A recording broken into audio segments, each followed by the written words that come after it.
आप सभी का फिर से स्वागत है एक नए वीडियो में। आज हम सीखेंगे हार्ट अटैक आने पर सीपीआर कैसे करें। कलेक्टेड नीमच परिसर के आयुष भवन हॉल में यह विशेष प्रशिक्षण सत्र रखा गया है। तो चलिए सीखते हैं हार्ट अटैक आने पर सीपीआर कार्डियोपल्मोनरी रिससिटेशन पुनर्जीवन देकर किसी की जान कैसे बचा सकते हैं। क्या देखेंगे या क्या होगा कि हम सीपीआर करने के लिए हमारा ब्रेन जो है वो काम करने लगेगा कि हमें सीपीआर करना है। कोई भी कुछ भी जवाब दे सकते हैं। आप गलत भी हो सकते हैं, सही भी हो सकते हैं। प्लीज आप एक्टिवली पार्टिसिपेट करेंगे तो मुझे भी मजा आएगा। जी बताइए। एकदम से बेहोश होकर गिर जाएगा। बिल्कुल, आपने अगर कहीं पर भी लिखा जो आपके सामने गिरा या पहले से गिरा हुआ था और आपकी नजर में आया, आपने देखा कि कोई व्यक्ति अचेत पड़ा है, उसके हाथ पैर कुछ भी नहीं हिल रहे हैं, वो गिरा पड़ा है या आपके सामने वो गिरा, तो आपके मन में तुरंत आपके ब्रेन में फायरिंग होना चाहिए कि मुझे सीपीआर के लिए रेडी होना है। चलिए, ये इन्होंने बहुत अच्छी बात कही।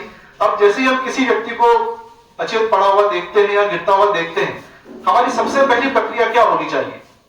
कॉमन सेंस इस्तेमाल करिए, इसमें कुछ मेडिकल साइंस नहीं है। सांस चल रही है कि नहीं उसके लिए तो हम उसके पास जाएंगे, उसका चेकअप करेंगे। और सांस कैसे चेकअप करते हैं ये भी शायद आप में से कई लोगों को नहीं पता होगा। सबसे पहली कॉमन सेंस एकदम माइंड में जो चीज आती है, अभी समझिए भैया यहाँ पर गिर गए अचानक, तो क्या होगा? सबसे पहले हम क्या करेंगे? एम्बुलेंस तो फोन करेंगे, आएगी, बहुत समय लग जाएगा। चलिए, बहुत अच्छे जवाब दिया आपने। मैं आपको बताता हूँ, सबसे पहले हम चिल्लाएंगे हेल्प के लिए।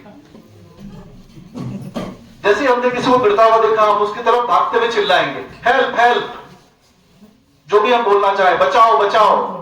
इसलिए क्योंकि सीपीआर जो हम सीखने जा रहे हैं वो एक बहुत मेहनत वाला प्रोसेस है। आप अकेले सीपीआर ज्यादा देर तक नहीं कर सकते, आपको मदद की जरूरत पड़ेगी। एम्बुलेंस को बुलाने के लिए आपको मदद की जरूरत पड़ेगी। अगर आप एम्बुलेंस बुलाने में लग गए तो सीपीआर देने के लिए जो महत्वपूर्ण समय है वो हमारा वेस्ट हो जाएगा। इसमें एक रूल ऑफ 10 होता है, मैं आपको बताता हूं। हर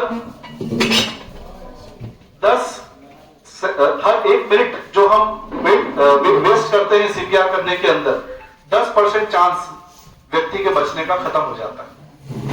तो आप सोचिए, अगर आपने 10 मिनट वेस्ट कर दिए एम्बुलेंस को डायल करके फोन लगाने में, फिर आपने सीपीआर करना शुरू किया तो उसका कोई महत्व नहीं है। ठीक है, तो इसलिए सबसे पहला जो कॉमन सेंस है, कोई गिरेगा तो हेल्प हेल्प चिल्लाओ, चिल्लाएंगे। ठीक है, और अब हम आगे बढ़ते हैं। ये मेरे साथ डेमोन्स्ट्रेटर है, मेरे हॉस्पिटल के ही है। इनका नाम अमित जी मंगल है। इन्होंने हमारे हॉस्पिटल में कई सीपीआर दिए हैं और लगभग हर बार इन्होंने मरीज की जान बचाई है। तो ये हमारी आज मदद करेंगे। व्यक्ति हमको बेहोश अचेत अवस्था के अंदर कई अलग अलग पोजीशंस में मिल सकता है। कभी हमको व्यक्ति रोड पे पड़ा हुआ मिल सकता है, कभी हमको कोई, जैसे ये इलेक्ट्रिक बोर्ड लगा है, इसके नीचे पड़ा हुआ मिलता है, क्योंकि इलेक्ट्रिक शॉक से भी कार्डियक अरेस्ट हो सकता है। सड़क पे चलते हुए भी कार्डियक अरेस्ट हो सकता है। कभी हमको सीढ़ियों पे पड़ा हुआ मिल सकता है, जैसे कि हमारा ये मैनिक्विन है। ये मैनिक्विन कहते हैं इसे, ये इंसान की तरह ही दिखता है। इस पे हम आपको सिखाएंगे कैसे सीपीआर दिया जाता है और आप लोगों से भी प्रैक्टिस करवाएंगे। तो सर्वप्रथम तो अगर हमको व्यक्ति सड़क पर पड़ा हुआ मिलता है तो हमें वहीं पर उसका सीपीआर चालू नहीं करना है।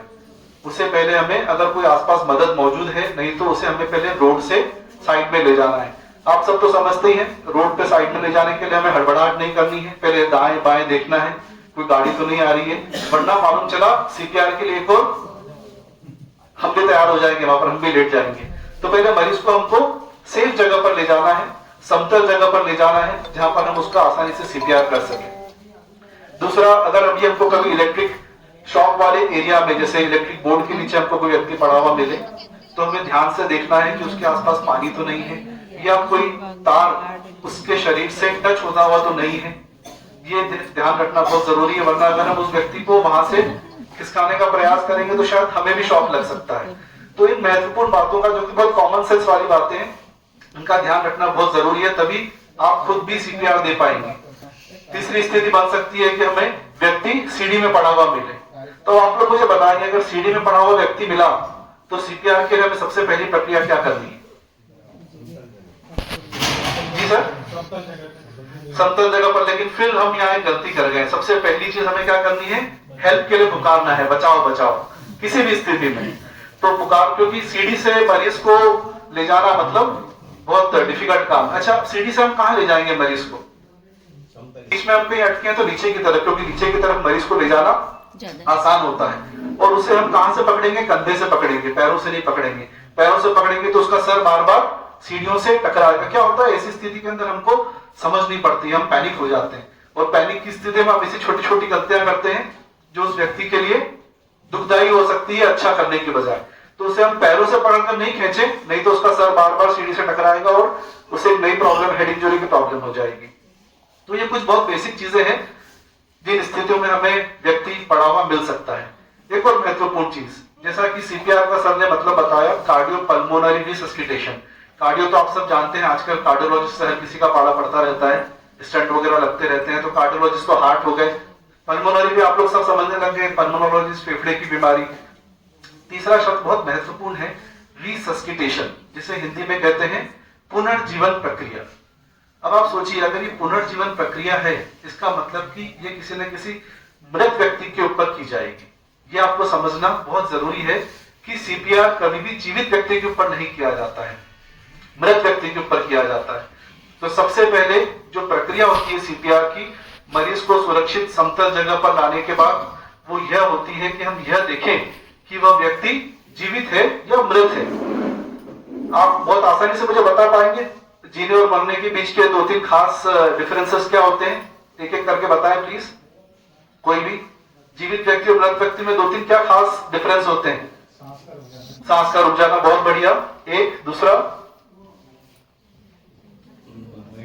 बहुत आसान है जी सर, कोई मूवमेंट नहीं है, बहुत बढ़िया, मतलब अनकॉन्शियस है, अचेत है। तीसरा और सबसे महत्वपूर्ण, शरीर का ठंडा हो जाना। तो ठीक है, बहुत से कारण हो सकते हैं जिसमें जीवित व्यक्ति का भी शरीर ठंडा पड़ सकता है, जैसे सर ने बताया हिलना डुलना नहीं हो रहा है, बट हर अनकॉन्शियस मरीज मर गया हो ऐसा भी कोई जरूरी नहीं है। बिल्कुल सही कहा, धड़कन का बंद हो जाना जो सबसे महत्वपूर्ण चीज है। सांस बंद हो गई हो, व्यक्ति अचेत हो गया हो, अनकॉन्शियस हो गया हो, लेकिन अगर उसकी धड़कन चल रही है तो वो मृत नहीं है। धड़कन बंद होने पर ही व्यक्ति मृत घोषित होता है या मृत होता है। अगर धड़कन चल रही है, वो सांस नहीं ले रहा है, बेहोश है, तो भी हमें सीपीआर नहीं करना है। तो हम सबसे पहले सीखेंगे कि कैसे मरीज का हम असेसमेंट करें। अच्छा, ये असेसमेंट हमको बहुत फास्ट करना है, क्योंकि जैसे मैंने आपको बताया कि हर 1 मिनट जो हम फोन लेट करेंगे सीपीआर करने में, हम 10% चांस उस व्यक्ति को बचाने का खत्म करेंगे। इसलिए हमें असेसमेंट बहुत फास्ट करना है। अब एकदम से आपके सामने हो जाएगा तो आप फास्ट असेसमेंट नहीं कर पाएंगे, इसीलिए हमने आज डेमोन्स्ट्रेशन रखा है। आप इसे ध्यान से सुने, फिर घर पर जाकर प्रैक्टिस करें। थोड़ी बहुत प्रैक्टिस हम यहाँ पर भी आपसे करवाएंगे। तो सबसे पहले हम हमारे मैनिक्विन को समतल सरफेस पर लाते हैं।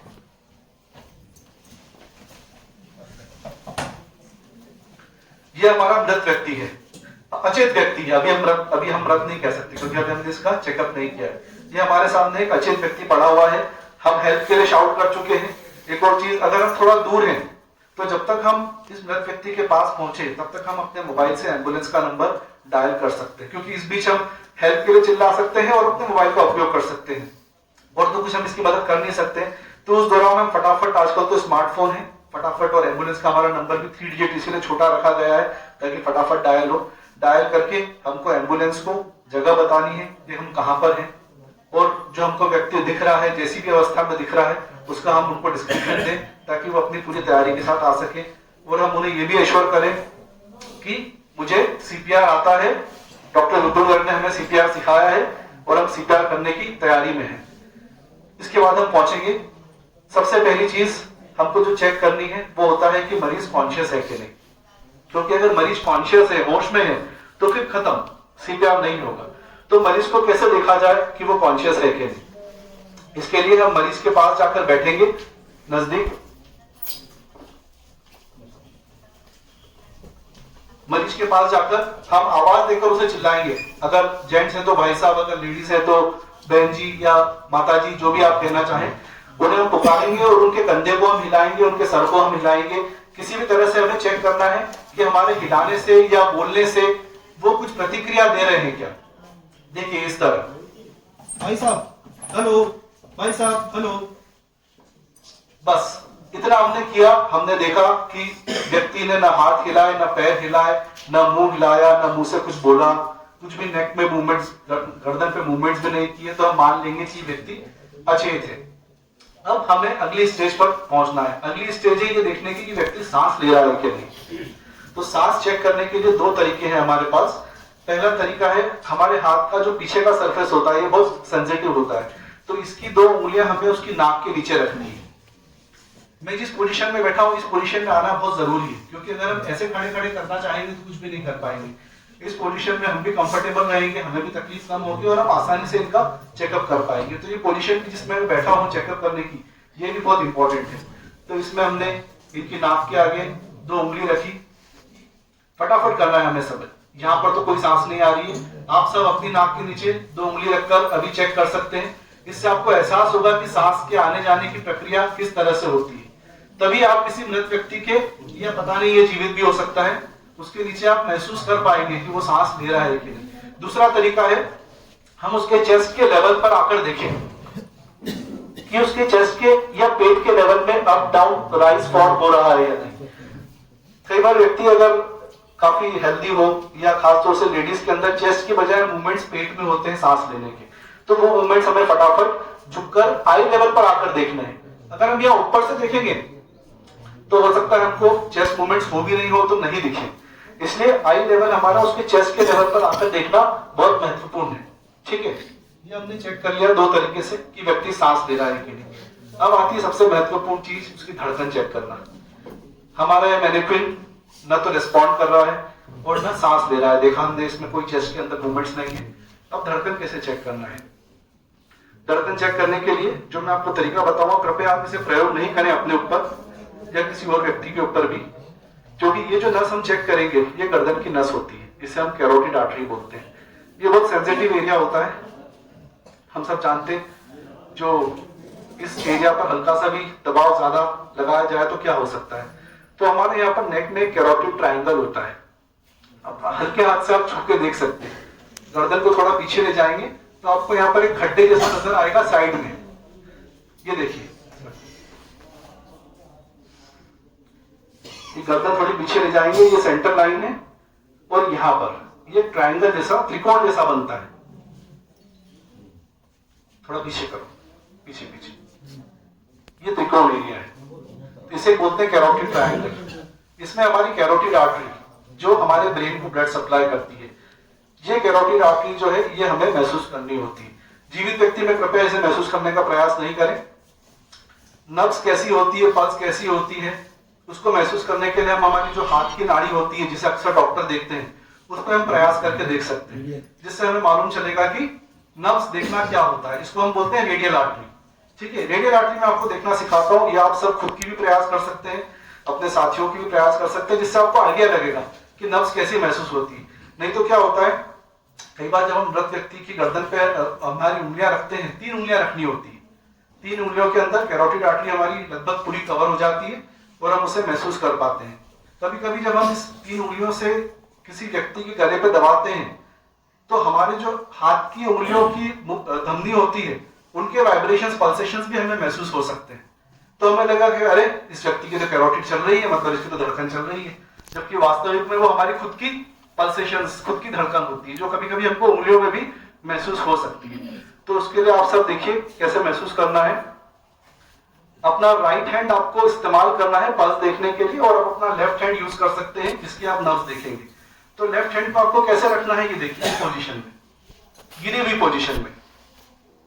अगर आप ऐसे या ऐसे रखेंगे तो कई बार हमारी जो नर्व्स होती है वो मसल्स के पीछे दब जाती है, मांसपेशियों के, या यहाँ पे टेंडन्स रहते हैं उनके पीछे दब जाती है, तो हम उसे महसूस नहीं कर पाते। तो इसे हमें ऐसे ड्रॉप करके फिर 3 उंगलियों का इस्तेमाल करना है, सीधे हाथ की 3 उंगलियां इस तरह से। और इन 3 उंगलियों का हमें कहाँ रखना है, देखिए ये जो हमारा अंगूठा है इसकी लाइन में जब हम नीचे उतरेंगे कलाई के लेवल पर, दिख रहा है आपको, सबको देख पा रहे हैं कि नहीं? देखने में अगर कुछ दिक्कत हो तो बताइएगा। इस एरिया के अंदर हम अपनी 3 फिंगर्स रखेंगे, हाथ हमारा ऐसे ही फ्लेक्स रहेगा। ये तो मैं आपको डेमोन्स्ट्रेट करने के लिए ऐसा कर रहा हूं। अंगूठे की लाइन में इस वाली सरफेस पे, पीछे की नहीं, फ्रंट वाली सरफेस पर, ये इस जगह पर आप सब ट्राई कर सकते हैं। अपनी पल्स महसूस कर सकते हैं। हार्ट आपको ऐसे फ्लेक्स रखना है तो आप आसानी से महसूस कर पाएंगे। फिर अपने पड़ोसी की भी चेक कर सकते हैं, आपके पास में जो बैठे हैं, घर जाकर अपने पेरेंट्स की। इसका एक बहुत अच्छा फायदा होता है। भगवान न करे कभी हमारे घर में ऐसी घटना हो जाए तो उस व्यक्ति के अगर हम नब्ज रेगुलरली चेक कर रहे हैं तो ऐसे समय में उसकी नब्ज चेक करना हमारे लिए बहुत आसान हो जाता है, जिसे हम कंडीशनिंग बोलते हैं। आप सब जानते ही है ना, आप सब जो रोजमर्रा का काम करते हैं वो आप बहुत आसानी से आज कर पाते हैं, और कोई नई चीज आ जाती है तो एकदम हड़बड़ा जाते हैं, बौखला जाते हैं। तो अपने आसपास आपके ऑफिस में जितने भी कर्मचारी हैं उन सब की नब्ज भी आप देखा करें। जब चाय पीने बैठ जाते हैं, गप्पे लगाने बैठ जाते हैं, तो एक काम ये भी कर सकते हैं कि सब एक दूसरे की नब्ज चेक करें, हाथ वाली, गर्दन की नहीं। गर्दन की चेक करना थोड़ा डेंजरस हो सकता है। ये हमने चेक किया, गर्दन में कोई धड़कन नहीं आ रही है, तो ये हमें कंफर्म हो गया कि मरीज व्यक्ति जो है वो मृत अवस्था के अंदर है। अब हमें सीपीआर का कार्यक्रम चालू करना है। दोस्तों, सीपीआर सर बैठे हैं, डॉक्टर बनने के अंदर 10 साल 12 साल लग जाते हैं, किसी किसी को 15 साल भी लग जाते हैं जो सुपर स्पेशलिस्ट करते हैं। लेकिन ये प्रक्रिया अगर आप सीख गए अभी आधा घंटा में, तो यकीन मानिए आप आधा घंटे के अंदर किसी न किसी के लिए तो डॉक्टर बन ही सकते हैं। और यदि आपका सीपीआर सक्सेस हो जाता है तो आप सब जानते ही हैं कि उस व्यक्ति और उस व्यक्ति के परिवार वालों के लिए आप डॉक्टर से भी ऊपर और क्या बन सकते हैं। तो हम शुरू करते हैं सीपीआर की प्रक्रिया। हम मरीज का चेकअप कर चुके हैं, अब हमें सीपीआर देना है। सीपीआर के अंदर 2-3 प्रमुख बातें हैं जो हमको ध्यान रखनी है। हमारी पोजीशन क्या होगी सीपीआर देने के लिए, ये भैया हमें डेमोन्स्ट्रेट करेंगे। पहले आप उल्टा बैठ के बताएं। ये पहले आपको उल्टा बैठ के दिखा रहे हैं। ये पोजीशन आप देखिए, बहुत महत्वपूर्ण पोजीशन है। ये जो बैठे हैं ये अभी गलत पोजीशन में बैठे हैं। ये तो वो पोजीशन है जो बचपन में क्लास टीचर हमको पनिशमेंट के लिए नील डाउन होने के लिए बोलती थी। इस पोजीशन में तो हम रिलैक्स रहते हैं, लेकिन जब टीचर क्लास से बाहर आती है तो हम हमारी पोजीशन क्या करते हैं, चेंज कर देते हैं। हम वापस से इस पोजीशन में आ जाते हैं, और टीचर जब क्लास के अंदर जाती है तो हम वापस रिलैक्स पोजीशन में आ जाते हैं। तो अभी हमें एक्टिव पोजीशन में रहना है, क्योंकि हमारी टीचर क्लासरूम के बाहर है। तो हमारी पोजीशन ये होना चाहिए। दिख रहा है आपको सबको? ये इनके जो अंगूठे हैं ये भी मुड़े हुए हैं, है ना? जो अंगूठे दिख रहा है आपको सबको पीछे से, अंगूठे की किस तरह से पोजीशन है, क्योंकि इसी पोजीशन में हम अपनी ताकत का पूरा इस्तेमाल कर पाएंगे, कम से कम थकते हुए। ताकत बहुत जरूरी है हार्ट को वापस चालू करने के लिए। हार्ट जो है वो ऐसी छोटी मोटी चीज नहीं है कि हल्के फुल्के से चालू हो जाए। हार्ट एक बहुत मस्कुलर ऑर्गन होता है, खूब मसल्स होती है, तो उसके लिए हमको बहुत ताकत की जरूरत पड़ेगी। ठीक है, अब आप सीधे हो जाइए। अब देखिए, ये मैनिक्विन के पास बैठे हैं, पर ये जो पास बैठे हैं इस पोजीशन में भी एक इंपॉर्टेंट चीज है कि आप जो इनके पास बैठे हैं व्यक्ति के, इसकी छाती के पास में आप होना चाहिए। ऐसा नहीं हो कि आप इधर आ जाओ, ये यहाँ आकर बैठ जाए। अगर यहाँ आकर बैठ जाएंगे तो फिर सीपीआर करना इम्पॉसिबल हो जाएगा। अब जब ऐसी सिचुएशन आती है ना, तो हम हड़बड़ाहट के अंदर कुछ समझ नहीं पड़ती, बस हम बैठ जाते हैं, कहीं भी शुरू कर देते हैं कुछ भी। तो ये चीजें आप माइंड में बिठा लीजिए, बहुत कॉमन सेंस की बहुत इजी चीजें हैं। आपका माइंड अगर सोचेगा तो अपने आप ट्रेन हो जाएगा इन सब चीजों को करने के लिए। तो आपको व्यक्ति के छाती के ठीक सामने बैठना है, ऊपर वाला जो पोर्शन होता है छाती का, और इस पोजीशन में बैठना है जिस पोजीशन में ये बैठे।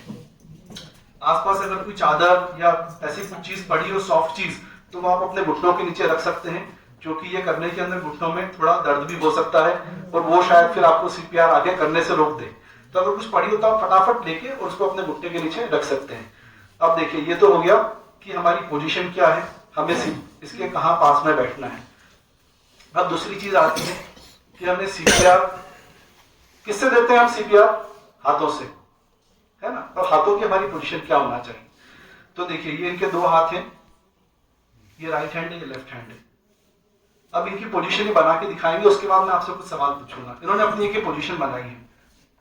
अब आप मुझे बताइए कि ये जो आगे वाला हाथ है ये राइट हैंड होना चाहिए या लेफ्ट हैंड होना चाहिए? Right hand. लेफ्ट हैंड वाला कोई है जो कह रहा है लेफ्ट हैंड है, उसे गिफ्ट मिलने वाला है? सर ने कहा लेफ्ट हैंड। सर भी राइट है और आप सब भी राइट है।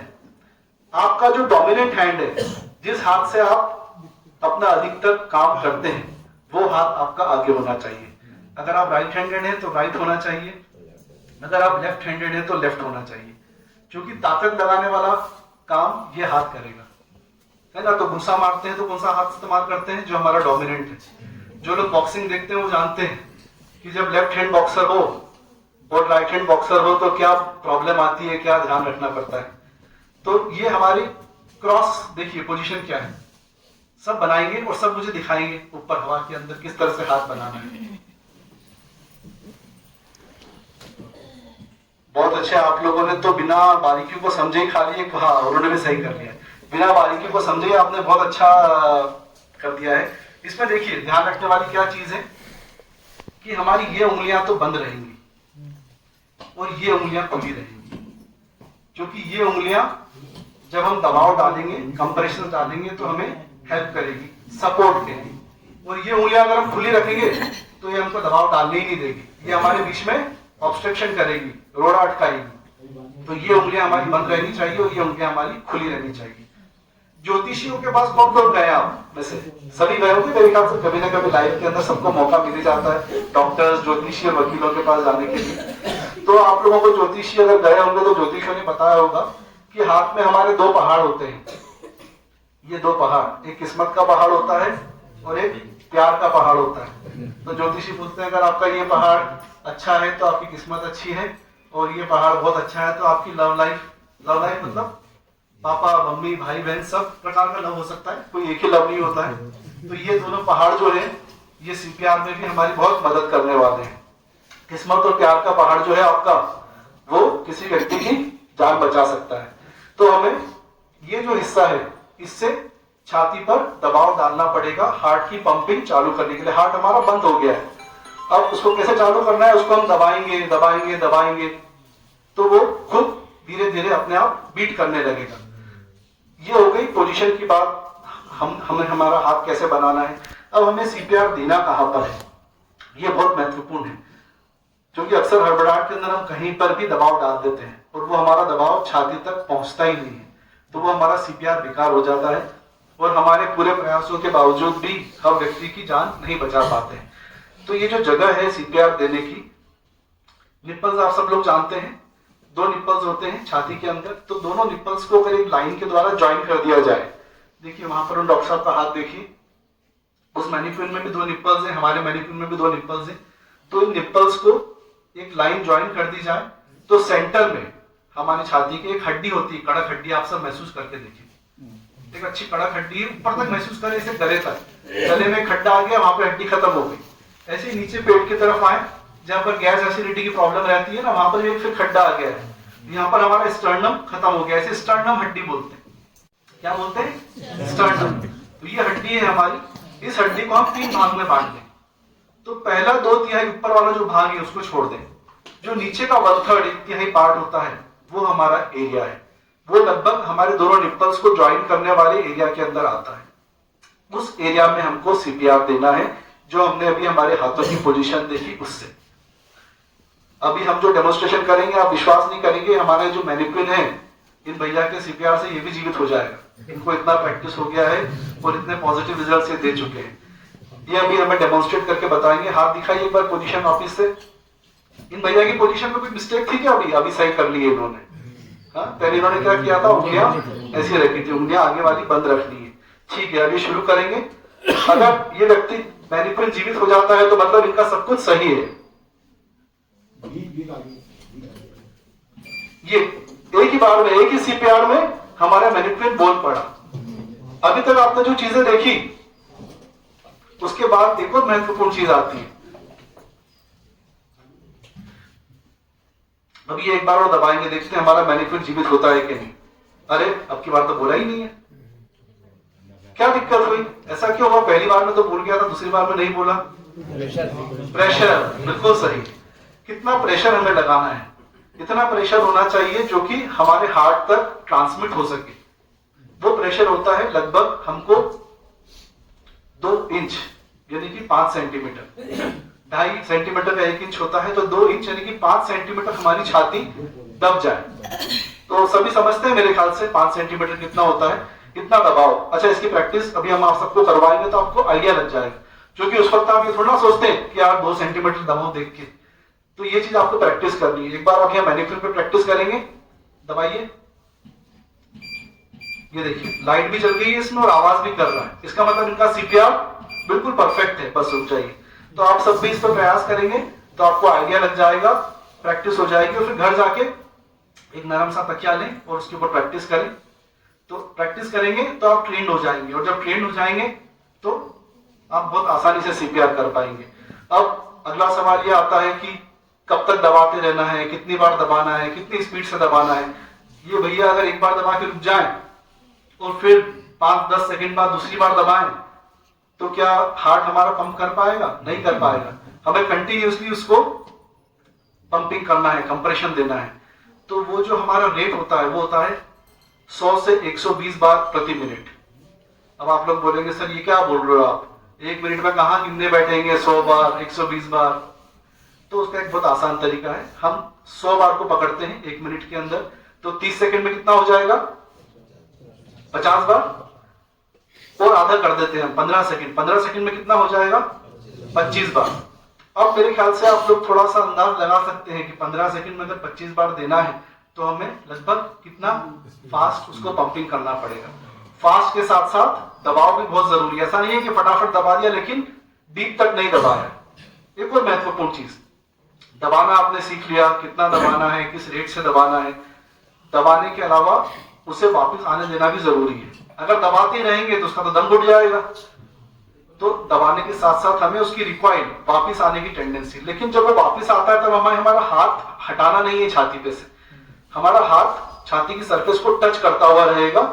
दबा के हमें छाती को ऊपर आने देना है, फिर वापस दबा देना है, फिर ऊपर आने देना है, फिर वापस दबा देना है। तो उसे रिकॉइल होने देना है, लेकिन हमारा हाथ अटैच रहेगा छाती से, हाथ नहीं हटा देना है, क्योंकि हमें अगले के लिए तुरंत अप्लाई करना है प्रेशर। और अगर हमने हाथ हटा दिया तो बहुत देरी हो जाएगी दूसरा प्रेशर अप्लाई करने के अंदर, और हमारी जो रेट है 100-120 प्रति मिनट वो रेट हमारी कम हो जाएगी। तो फिर आपका सीपीआर इफेक्टिव नहीं रहेगा। तो आप समझ सकते होंगे कि सीपीआर के अंदर ये छोटी छोटी चीजें जो शायद हम जानते नहीं थे अभी तक, वो कितनी महत्वपूर्ण है, जिसके बिना हमारा सीपीआर कभी भी सफल नहीं हो सकता है। एक और महत्वपूर्ण बात, अगर आप में से कोई हार्ट पेशेंट है, किडनी पेशेंट है, जिनका हार्ट कमजोर है, तो वे कृपया सीपीआर नहीं करें, क्योंकि सीपीआर प्रोसेस के अंदर इतनी एनर्जी लगती है कि अगर आप खुद हार्ट पेशेंट हैं तो आप थककर और आप खुद कोलैप्स हो सकते हैं। पर हाँ, सीपीआर सीखें जरूर, क्योंकि अगर आप नहीं कर सकते हैं लेकिन आसपास अगर कोई मौजूद है जिसको नहीं आता है तो आप उसको गाइड कर सकते हैं कि कैसे उसको एक्शन लेना है, कैसे सीपीआर करना है और कैसे उस व्यक्ति की जान बचानी है। तो ये हमारा हो गया कि सीपीआर किस तरह से किया जाए। अब ये जो हम कंप्रेशन लगा रहे हैं ये तो हमारे हार्ट के लिए हो गया। अब हार्ट कितने कंप्रेशन लगाएंगे हम? एक साथ एक बार में 30 कंप्रेशन, 30 कंप्रेशन लगाएंगे। अब उसके बाद हमको क्या करना है? कोई बताएगा आप में से कि हार्ट को तो हमने 30 कंप्रेशन दे दिए और शायद हमारा हार्ट के अंदर वो पंपिंग की ऊर्जा भी जाग गई, किसी न किसी समय वो धड़कने लग जाएगा। उसके बाद एक और महत्वपूर्ण चीज अब क्या करना है? सांस। क्योंकि हृदय तो धड़क गया, लेकिन जब तक सांस नहीं आएगी तब तक हमारा सीपीआर अधूरा रहेगा, कार्डियो पल्मोनरी रिसस्किटेशन जैसा हम कहते हैं। तो 30 कंप्रेशन के बाद हमें व्यक्ति को 2 बार मुंह से मुंह सांस देनी है, या फिर अगर हम कहीं ऐसी जगह है जहां पर इस तरह का एक एम्बू बैग जिसे हम कहते हैं, कोरोना के टाइम पर ये बहुत फेमस हुआ था, आप सब इससे बहुत अच्छी तरह से परिचित होंगे।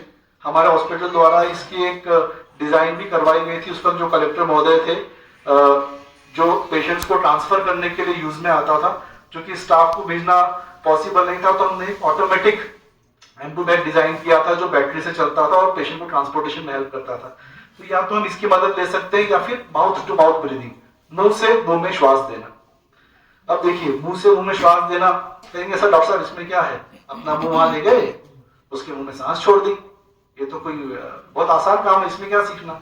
अब इसमें क्या सीखना बहुत महत्वपूर्ण है कि जो आप सांस दे रहे हैं वो व्यक्ति के फेफड़ों तक पहुंच रही है कि नहीं। हमारी जो गर्दन है, इधर आइए, नीचे करो गर्दन, जब इस पोजीशन में रहती है और अगर हम व्यक्ति को सांस देंगे तो वो हमारी सांस मुंह में और गले में अटक के रह जाएगी, वो नीचे फेफड़े तक आएगी नहीं, क्योंकि हमारी जो श्वास नली है वो दब जाती है, वो रास्ता श्वास अंदर जाने का बंद हो जाता है। तो हमें व्यक्ति को सबसे पहले तो उसकी जो गर्दन की पोजीशन है उसको हमें सही करना है। देखिए गर्दन की पोजीशन क्या होगी, ये इस तरह से हमको उनकी गर्दन की पोजीशन करना है। तो इसमें हमें अपने दो हाथों का इस्तेमाल करना पड़ेगा। उसमें हमें अपना एक हाथ व्यक्ति के चिन पे रखना पड़ेगा, दूसरा उसके सर पे रखना पड़ेगा। और आप देखिए, हम इस मैनिपुलेशन पे करके दिखाएंगे कि कैसे उसकी पोजीशन हमें करनी है। ये देखिए, अगर हम इस तरह बैठे हैं तो हमारा जो लेफ्ट हैंड है वो यहाँ रहेगा चिन पे, बहुत स्वाभाविक सी चीज है। राइट हैंड हमारा यहाँ रहेगा इस तरह से। इससे हम चिन को लिफ्ट करेंगे और इस हाथ से हम चिन को लिफ्ट करेंगे, ऊपर करेंगे, और इस हाथ से हम गर्दन को, सर को नीचे दबाएंगे। तो ये हमारी जो भैया ने पोजीशन बना के बताई थी वो पोजीशन हो जाएगी। इससे हमारा जो एयरवे है, श्वास नली है, वो ओपन हो जाएगी। अब जब आप इसके अंदर श्वास देंगे तो वो श्वास फेफड़ों तक पहुंचेगी। अब एक और महत्वपूर्ण बात कि माउथ टू माउथ ब्रीदिंग कैसे की जाए। उसके लिए आपको व्यक्ति की नाक बंद करनी पड़ेगी, पिंच करके एक हाथ से। उसकी जो नाक है वो आप बंद कर दें, और उसका जो मुंह है वो आप ऐसे खोल दें, क्योंकि मुंह का खुलना जरूरी है ना। अगर मुंह बंद रहेगा तो फिर श्वास अंदर कैसे जाएगी, तो बहुत कॉमन सी चीज है। तो अपने एक उंगली के जरिए इसका मुंह खोल दें, दूसरे हाथ से उसके नाक पिंच कर दें। मेरे हाथ में माइक है इसलिए 1 मिनट। ये इस तरह से हमने पिंच किया, इस तरह से उसकी चिन को हमने नीचे किया ताकि उसका मुंह खुल जाए। वो एयरवे वाली पोजीशन हम पहले ही कर चुके हैं। अब ये इसका मुंह पूरा खुल गया है, एयरवे पूरा ओपन है। अब हमें माउथ टू माउथ ब्रीदिंग, इसमें हमें अपनी लिप्स व्यक्ति के लिप्स से बिल्कुल अपोज करते हुए, मैच करते हुए रखनी है। जरा भी जगह नहीं रहनी चाहिए जहां से कि एयर लीक कर जाए। ठीक है, इसमें हमको 2 बार ब्रीदिंग देनी है। एक बार हमने ब्रीथ दी, नॉर्मल ब्रीथ देनी है। फोर्सफुल ब्रीथ का भी कॉन्सेप्ट है कि आप लंबी गहरी सांस लेके छोड़ें, वो भी कर सकते हैं। नॉर्मल ब्रीथ भी दे सकते हैं। एक ब्रीथ देने के बाद आपको वापस ऊपर आ जाना है। एक साथ ऐसा नहीं फू फू ऐसे करके नहीं देना है। पहले एक ब्रीथ लेके एक ब्रीथ पूरी छोड़नी है, और उसको छोड़ते समय हमारी जो आंखें हैं वो व्यक्ति के छाती की तरफ होना चाहिए कि उसकी छाती के अंदर छाती राइज हुई है कि नहीं। अगर छाती राइज हुई है इसका मतलब आपने माउथ टू माउथ ब्रीदिंग बिल्कुल सही की, और होना ही चाहिए। भले वो व्यक्ति मरा हुआ है, लेकिन क्योंकि आपने उसके फेफड़े में एयर पहुंचाई है तो छाती राइज होना ही चाहिए। ठीक है, तो हमें 2 बार माउथ टू माउथ ब्रीदिंग करना है। उसके बाद वापस हमें कंप्रेशंस पर आना है। तो आप ये देखिए कितना खूबसूरत है। 30 कंप्रेशन देने के बाद आप थक जाएंगे, तो आपको थोड़ा सा समय मिलेगा। जब आप माउथ टू माउथ ब्रीदिंग करेंगे तो आपकी एनर्जी वापस आ जाएगी। अगर आप 2 जने हो जाते हैं तो आप एक्सचेंज कर सकते हैं। एक ने पहले 30 कंप्रेशन दिए, उसने फिर 2 सांसें दी, फिर उसने दूसरे ने कंप्रेशन दिया। इस तरह आप एक्सचेंज करके कर सकते हैं। तो 30:2 का रेशियो रहना चाहिए। 30 बार कंप्रेस करना है छाती। कंप्रेशन कैसा होना चाहिए? डीप होना चाहिए, और वापस रिकॉइल होने देना चाहिए। उसकी जो रेट है वो रेट कितनी होनी चाहिए? 15 में 30। तो 100 पर मिनट के हिसाब से 15 सेकंड। सर ने बहुत अच्छा कहा। आप तो 15 सेकंड का याद रखिए, उससे आपको रेट डिफाइन करने में अच्छा रहेगा। और दबाव कितना होना चाहिए? कितनी छाती दबनी चाहिए? 5 सेंटीमीटर या 2 इंच। बहुत बढ़िया। तो ये हमारा सीपीआर का प्रोसेस होता है। अब इस दरमियान हम एम्बुलेंस को कॉल कर चुके हैं। अगर हम 2 जने हैं तो एक व्यक्ति जो सीपीआर कर रहा है, दूसरा व्यक्ति एम्बुलेंस को कॉल करेगा। ये प्रक्रिया हमें अब कब तक जारी रखनी है? अगला सवाल ये आता है। मृत व्यक्ति है वो तो वापस न्यूट्रल पोजीशन में, नेचुरल नॉर्मल पोजीशन में जाएगा। चलिए, अब हमको ये प्रक्रिया कब तक करनी है? मरीज में चेतना जाएगा। बहुत अच्छे, जब तक मरीज में चेतना नहीं आ जाए। सपोज मरीज में चेतना नहीं आई, स्वतः सांस ना लेने लगे जी, स्वतः सांस ना लेने लगे। सपोज उसने सांस लेना भी शुरू नहीं किया, हम सीपीआर कर रहे हैं, ना उसकी धड़कन आई ना उसकी सांस आई, और हमारी एम्बुलेंस भी अभी नहीं आई क्योंकि एम्बुलेंस को हमने फोन किया है, वो आएगी, समय लगेगा। 1-2 बार ट्राई किया जाए।